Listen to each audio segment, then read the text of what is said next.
You know, we're all obsessed with being number one, the best, the first, the most important. But what if I told you the real secret to winning your day wasn't about the most important hour, but the second most important? Today, we're going to dive into a simple change that could completely flip how you think about productivity. So, what if you can make one tiny tweak to your daily routine and wake up tomorrow feeling 500% more productive and in control?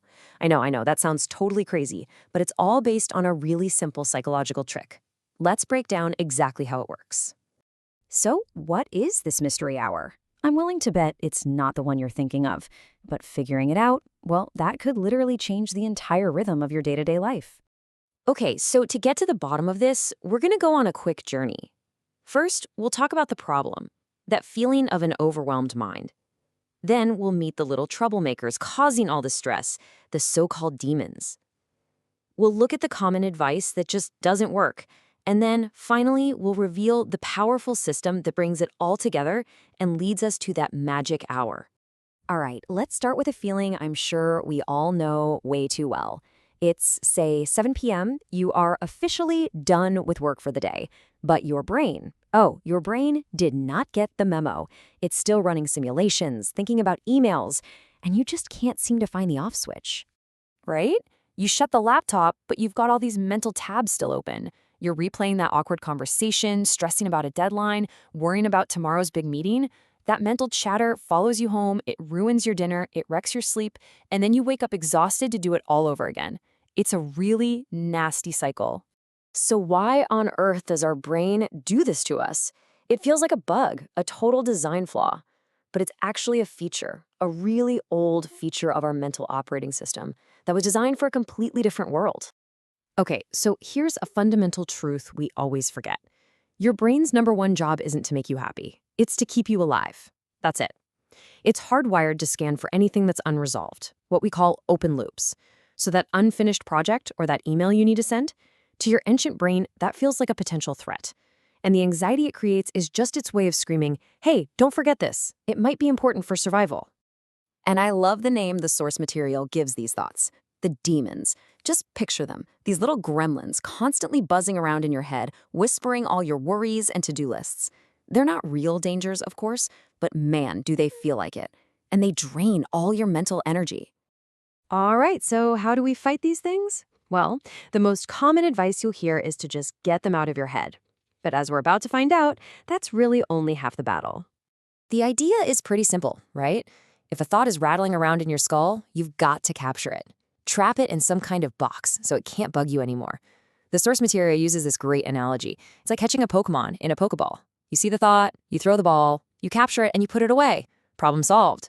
Or is it? And let's be honest, we're all pros at this part. We have an endless supply of boxes for these thoughts, don't we? Voice notes, the reminders app, that half-empty notebook on your desk, Notion, Google Keep. We are great at the capturing part. The real problem is what happens next, or more accurately, what doesn't happen. Seriously, think about it. You jot down a brilliant idea or an important reminder, and it goes into a digital graveyard, never to be seen again. Your brain knows this. You haven't actually solved the open loop, you've just kicked it down the road. It's not a solution, it's just delayed anxiety. And this right here is where we get to the real game changer. It's not about having a box to put your thoughts in. It's about having a system to reliably empty that box. This is the missing piece of the puzzle, the shutdown sequence. This whole concept comes from Professor Cal Newport, and it's basically a formal ritual you do to end your workday.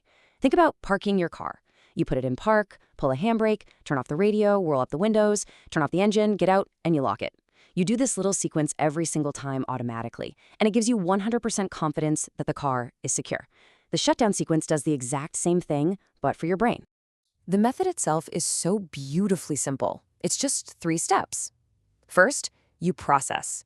You empty all your boxes, your notebooks, your inbox, all of it. Every task goes on your to-do list, every appointment goes in your calendar. No exceptions. Second, you review. Just a quick glance at your calendar for today and tomorrow. This confirms there are no nasty surprises waiting for you. And third, and this is the part that makes it all work, you say it out loud. A simple phrase like shutdown complete. Now I know, it feels a little silly at first, but this verbal cue is a ridiculously powerful psychological trigger. It's like the final satisfying click of a lock, telling your subconscious mind, hey, we're good. Everything is secure. You are officially off duty. You can relax. And that, my friends, brings us full circle, right back to our original question. We've looked at the problem, we've identified the cause, and now we have the solution. So let's put it all together and finally reveal the answer. And there it is. The second most important hour of your day is the last hour of your workday. It's not the hour you use to cram in one last task or fire off one more email. No, it's the hour you dedicate to performing your shutdown sequence. It's when you stop doing work and you start closing work. It is the hour that buys you back your entire evening. And the payoff here is just huge. Your mind is actually free to be present with your family and friends. Your stress levels drop because your brain finally trusts that everything's been handled. You wake up the next morning with total clarity, not a sense of dread, because you already know exactly what's on the agenda.